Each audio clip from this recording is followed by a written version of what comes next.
Assalamualaikum warahmatullahi wabarakatuh. Ketemu lagi dengan pelajaran biologi di kelas 2 semester 2. Ibu akan melanjutkan materi sistem koordinasi pada manusia.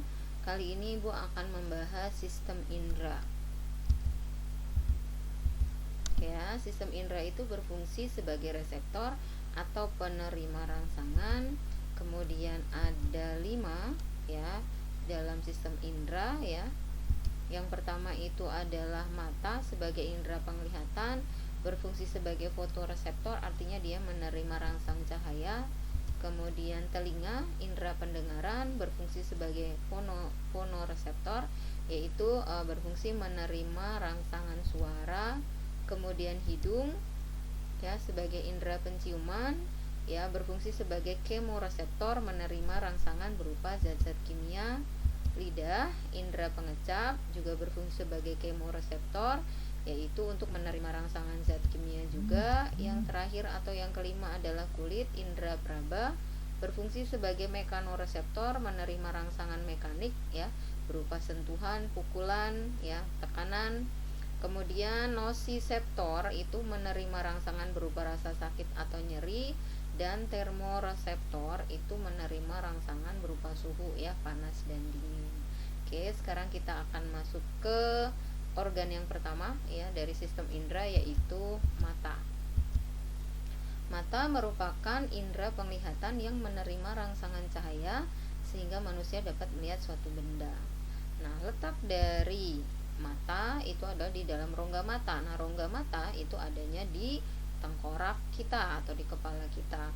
Nah, kemudian mata atau bola mata itu dilindungi oleh kelopak mata. Nah, sekarang kita lihat bagian-bagian dari pelindung dari mata. Yang pertama adalah alis ya.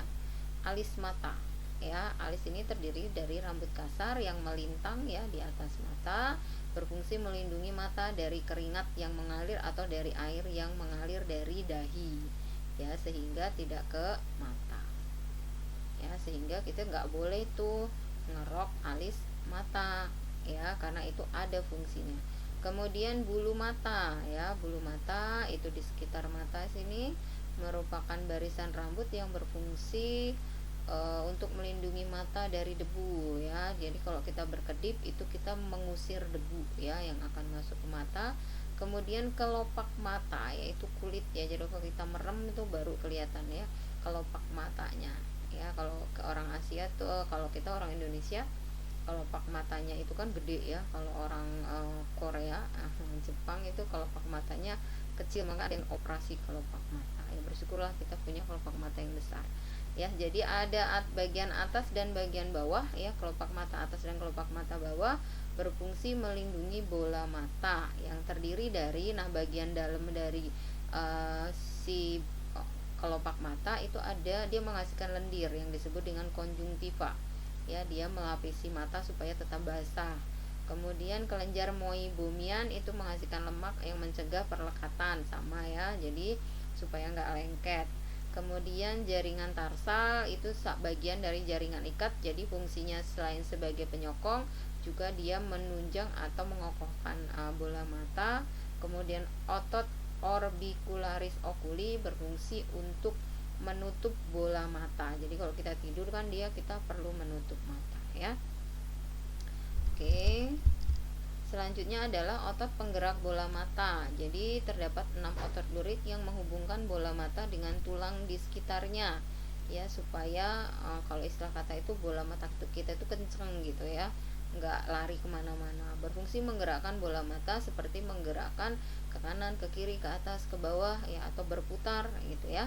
Kemudian kelenjar air mata yang pastinya namanya juga kelenjar air mata atau disebut dengan kelenjar lakrimal ya. Dia berfungsi menghasilkan air mata. Nah, air mata itu dihasilkan untuk membersihkan mata dari kotoran dan debu, sehingga sebenarnya kita nggak perlu tuh pakai obat tetes mata ya. Jadi kalau mata kalian pengen bersih ya, kalau nggak bisa nangis dengan sendirinya ya nonton film yang menyedihkan gitu kan, nangis. Nah, itu membersihkan mata ya. Nah, kelenjar air mata itu menghasilkan air mata, kemudian disalurkan, ya, ada penyalurnya, itu adalah di bagian sisi dari mata. Nah, di sini. Kemudian kantung penyimpanannya adalah di hidung, ini di bagian hidung. Sehingga kalau kalian nangis itu kan menghasilkan banyak air mata, hidung kita seperti tersumbat. Karena apa? Karena kantongnya membesar di sini. Nah, kemudian itu bisa dikeluarkan lewat sisi mata atau dikeluarkan ke hidung. Sehingga kalau kita nangis, kita kayak orang pilek ya. Jadi meler juga di hidungnya karena dia punya dua saluran, bisa dikeluarkan di sisi mata atau dikeluarkan di hidung. Selanjutnya adalah bola mata. Nah, bola mata itu dia kurang lebih diameternya adalah 2,5 cm dan beratnya kurang lebih 28 gram. Hanya bagian depan yang terlihat ya, karena ini ada di dalam rongga mata. Kemudian bagian-bagiannya ya, ini secara umum nanti dijelaskan kembali secara detail. Paling tidak waktu Ibu menjelaskan bagiannya kalian ingat lagi ke sini ya.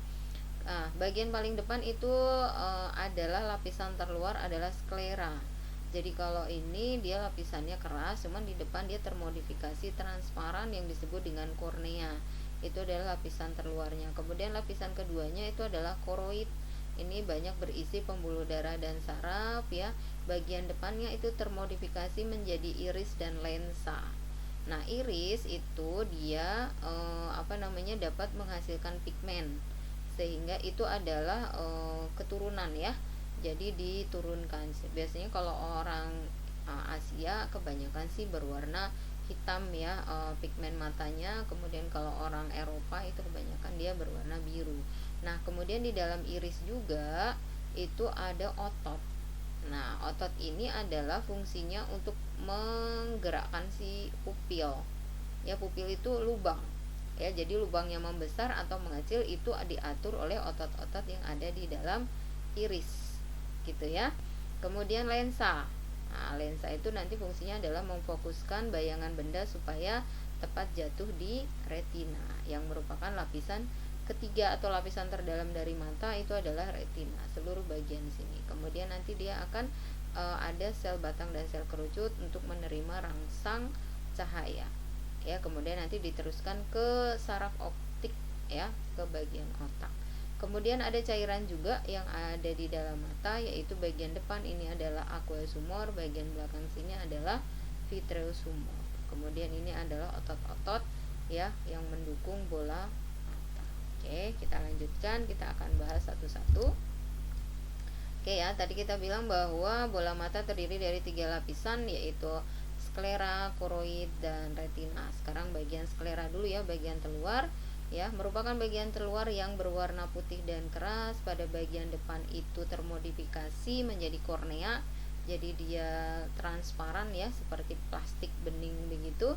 Kemudian kornea dilindungi oleh konjungtiva ya. Tadi bagian dari kelopak mata menghasilkan lendir ya. Kemudian selain dihasilkan konjungtiva juga dibantu oleh air mata yang dihasilkan oleh kelenjar air mata, sehingga bola mata kita itu kita merasakan kan kalau permukaan mata kita itu selalu basah. Kemudian sklera berfungsi melindungi bola mata dan mempertahankan bentuk bola mata. Sementara kornea itu berfungsi untuk masuknya cahaya atau lewatnya cahaya ya, untuk sampai ke bagian-bagian lainnya. Kemudian koroid. Nah, koroid itu merupakan lapisan bagian tengah yang mengandung pembuluh darah dan pigmen. Ya, bagian depan dari koroid itu dia mempunyai celah gitu yang disebut dengan iris.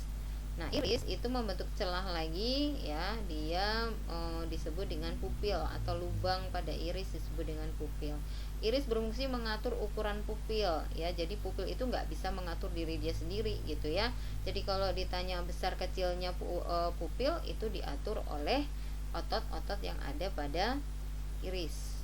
Nah, kemudian pada bagian belakang iris itu terdapat lensa mata. Nah, lensa mata itu dia bentuknya bikonkav.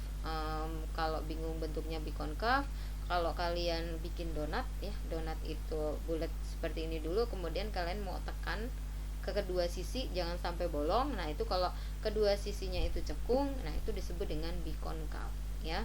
Lensa mata dapat berakomodasi, ya, dia akan mencembung atau mencekung. Mencembung jika melihat dekat, mencekung jika melihat jauh. Jadi lensa mata kita harus secara otomatis. Lensa mata harus secara otomatis mencembung atau mencekung, ya. Jadi kalau melihat dekat dia harus langsung mencembung, kalau melihat jauh harus langsung mencekung. Kalau tidak bisa otomatis seperti itu, maka akan terjadi kelainan. Kemudian lensa mata itu membagi ruangan bola mata atau ruangan mata menjadi dua bagian. Bagian depan yaitu berisi cairan yang disebut dengan aqueous humor, dan bagian belakang lensa berisi cairan juga yang disebut dengan vitreous humor. Nah, cairan ini berfungsi untuk menjaga tekanan bola mata sehingga tetap bulat, dan juga berfungsi untuk memberi makanan atau nutrisi bagi bagian-bagian mata, yaitu kornea dan lensa. Kemudian bagian yang terdalam dari mata itu adalah retina. Retina merupakan lapisan terdalam yang terdapat sel-sel untuk menerima rangsangan. Ya, sel-sel tersebut ada dua, yaitu sel batang dan sel kerucut. Sel batang disebut dengan bacillus, mengandung pigmen rhodopsin, ya, berisi protein dan vitamin A, ya, berfungsi untuk melihat saat remang atau saat kondisi cahaya itu berkurang. Kemudian sel kerucut atau sel konus itu mengandung pigmen iodopsin, yaitu mengandung senyawa retinin dan opsin, berfungsi untuk melihat saat terang atau ada cahaya. Nah, di sini terdapat senyawa-senyawa untuk menerima warna, ya. Oke, kemudian pada retina terdapat bagian khusus tempat berkumpulnya sel batang dan sel kerucut, itu disebut dengan fovea atau bintik kuning. Jadi keseluruhan bayangan benda itu difokuskan jatuh di fovea sehingga seseorang itu bisa melihat dengan lebih jelas atau lebih fokus. Nah, fovea itu berfungsi untuk menerima cahaya tadi, ya, gitu, menerima cahaya sehingga apa yang kita lihat itu menjadi lebih jelas atau lebih fokus. Nah, selanjutnya adalah mekanisme jalannya rangsangan atau jalannya cahaya sampai diproses, ya, di dalam otak. Nah, cahaya itu akan melewati kornea, kemudian melewati aqueous humor, kemudian melewati pupil, ya. Kemudian baru dia sampai ke lensa. Kemudian di lensa dia akan difokuskan apakah melihat dekat atau melihat jauh. Berarti lensa akan mencembung atau mencekung. Kemudian rangsangan akan melewati vitreous humor, kemudian sampailah di retina.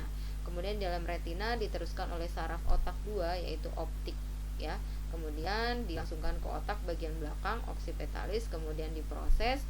Nah, hasil pemrosesannya dikembalikan lagi sehingga kita bisa melihat, oh, benda itu, misalkan kita ngeliat, oh, tembok berwarna kuning, oh, saya melihat si A, wajahnya si A, oh, wajahnya si B. Nah, seperti itu, ya. Oke.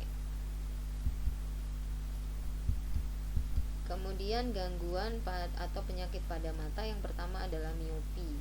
Rabun jauh, berarti dia kalau ngelihat jauh tuh rabun atau nggak jelas, gitu, ya. Artinya mata hanya mampu melihat jelas pada jarak dekat, ya, jadi tidak mampu melihat pada jarak jauh.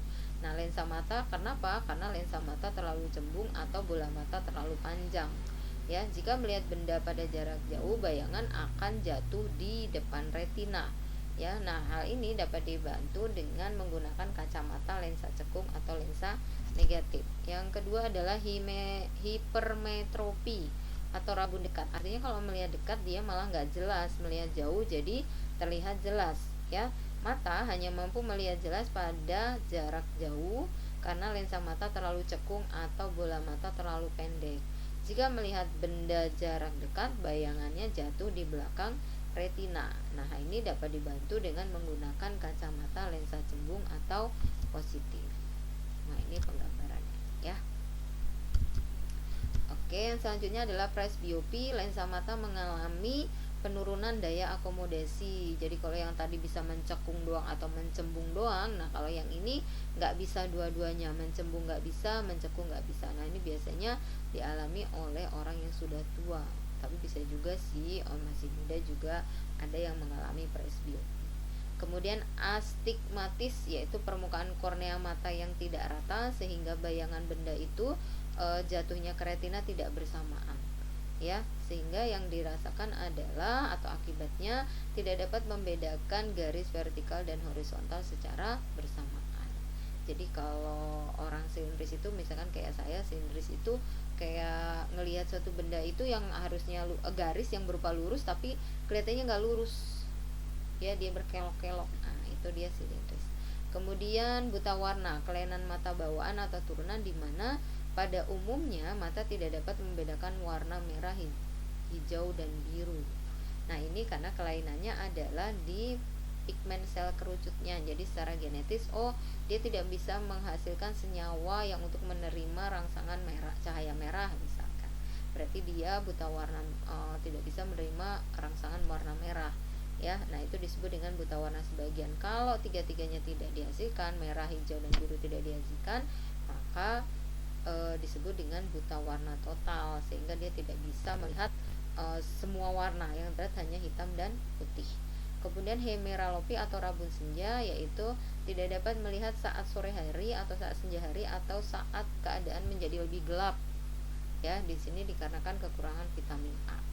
Kemudian katarak, ya, penglihatan menjadi kabur jika karena terjadi pengapuran pada lensa mata. Jadi lensa matanya itu udah nggak bening lagi, nggak bersih lagi, tetapi banyak kayak kotorannya begitu, ya, sehingga dia akan menyebabkan daya akomodasinya berkurang atau lensanya menjadi kaku gitu, ya. Oke, ini pembahasan tentang mata selesai, ya. Sekarang kita bahas tentang lidah. Nah, lidah itu sebagai indera pengecap yang menerima rangsang berupa zat kimia, ya, atau kemoreseptor di permukaan lidah. Nah, coba dirasakan itu, ya, ada tonjolan-tonjolan yang disebut dengan papila. Nah, ada 3 jenis papila, yaitu filiformis, bentuknya seperti benang, letaknya di bagian depan. Fungiformis, ya, itu seperti jamur, fungi, ya, letaknya di bagian sisi lidah. Kemudian circumvallata, bentuknya bulat, kemudian dia membentuk suatu barisan seperti huruf V yang terletak di bagian belakang. Oke, di dalam papila terdapat kuncup pengecap. Ya, di dalam kuncup pengecap terdapat saraf. Nah, kemudian dia akan disambungkan oleh mikrofili atau rambut-rambut, ya, sebagai sarafnya. Kemudian kuncup pengecap itu dibagi menjadi 4, ya, untuk menerima rangsangan manis, asin, asam, dan pahit. Nah, manis itu letaknya di bagian depan, asin di bagian sisi depan, kemudian asam di sisi belakang, dan pahit itu di bagian belakang. Nah, ini bentuknya. Jadi kalau ini lidah, kemudian ini adalah papila. Di dalam papila ada ini kuncup pengecap, ya, kuncup pengecap. Oke, dia bekerja bersambungan dengan saraf. Nah, oke, materi kita berarti ada 2, ya, ada mata dan lidah. Tolong dipelajari kembali. Kalau sudah paham baru kerjakan latihannya, ya. Jaga selalu kesehatan, ya. Ibu akhiri, ya. Assalamualaikum warahmatullahi wabarakatuh.